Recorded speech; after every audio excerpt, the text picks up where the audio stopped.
Let's Mike news at 7। Let's Mike समाचारों के साथ मैं महेश सिंह। पश्चिमी बंगाल की मुख्यमंत्री ममता बनर्जी ने कोलकाता में भाजपा को आड़े हाथों लेते हुए कहा है कि आप पिछले 24 सालों से किस वोटर लिस्ट से जीतते आए हैं। उन्होंने कहा भाजपा सरकार बनाने के लिए झूठ बोलती है। उन्होंने कहा कि भाजपा ने जब नोटबंदी की तो मैंने उसका विरोध किया था। ममता बनर्जी ने मांग की है कि भाजपा अब तक काला धन क्यों नहीं लेकर के आई। इतना भी 24 साल में आप जो जीता, कौन वोट लेके जीता, कौन वोटर लिस्ट लेके जीता? बीजेपी सरकार। अगर ये लिस्ट झूठा है तो आपका सरकार भी झूठा है।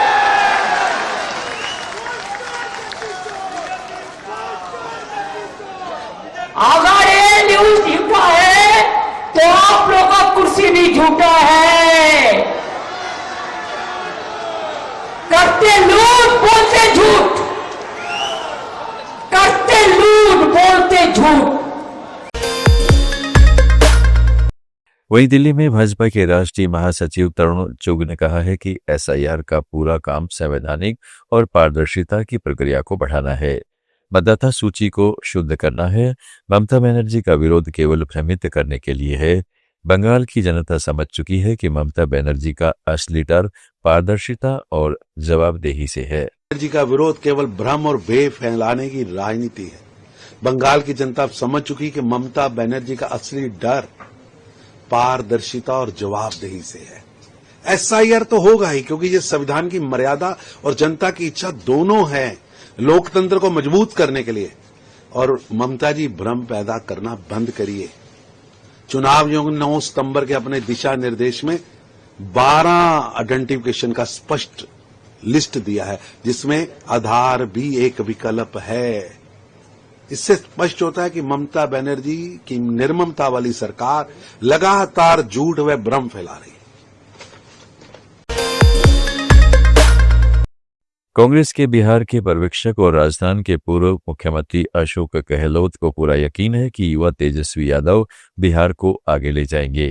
दिल्ली में एक मीडिया हाउस से बातचीत में उन्होंने कहा है कि अब समीकरण बदल रहे हैं। जी को हमने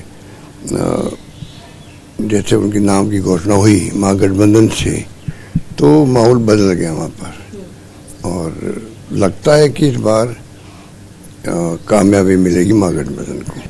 गुड गवर्नेंस से तेजस्वी 35 साल के हैं।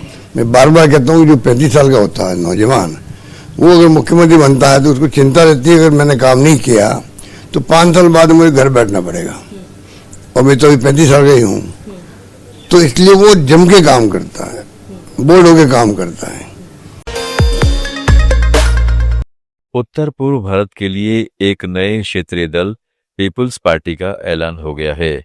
पीपुल्स पार्टी के प्रमुख और सामाजिक कार्यकर्ता तथा कलाकार डैनियल लोंगथासा ने गुवाहाटी प्रेस कॉन्फ्रेंस में कहा है कि हम राष्ट्रीय पार्टियों के खिलाफ नहीं बल्कि उत्तर पूर्व की जनजातीय पहचान के पक्ष में है। मणिपुर संकट जीता जागता सबूत है कि दिल्ली की पार्टियां हमें निराश करती रहती हैं। लिहाजा जरूरी है कि भाजपा के एनडीए और कांग्रेस के इंडिया गठबंधन से इतर तीसरा मोर्चा खड़ा हो।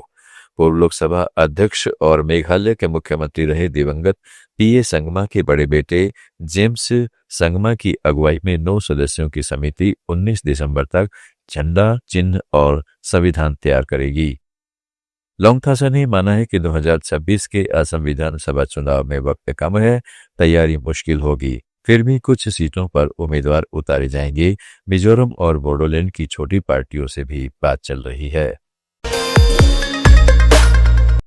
तमिलनाडु के कृषि मंत्री आर.के. सुंदरराजन ने राज्य में चुनावी प्रक्रिया की निष्पक्षता सुनिश्चित करने के लिए चुनाव आयोग को 250 पन्नों का दस्तावेज सौंपा है।